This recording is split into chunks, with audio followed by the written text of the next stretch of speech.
tuloy si Juan saka si Pedro, nag-apply ng trabaho. Unang pumasok, si Juan, in-interview. Sabi ng interviewer, sino ang presidente natin ngayon? Sabi niya, Rodrigo Roa Duterte. Tama. Sabi, kailan na-discover ni Magellan ang Pilipinas? March 15, 1521. Kailan?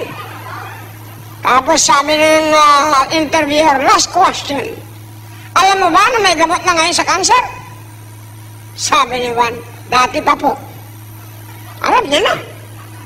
Okay, lumabas ka. Papasukin mo yung sunod. Pasok si Pedro, sabi na sa loob, ano sinabi mo sa loob? Basta't ang sagot mo, Rodrigo Duterte, March 15, 1521, tsaka dati pa po.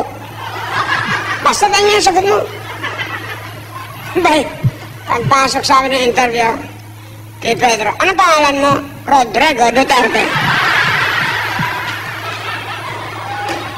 Kailan ka? Pinanganak? March 15, 1521.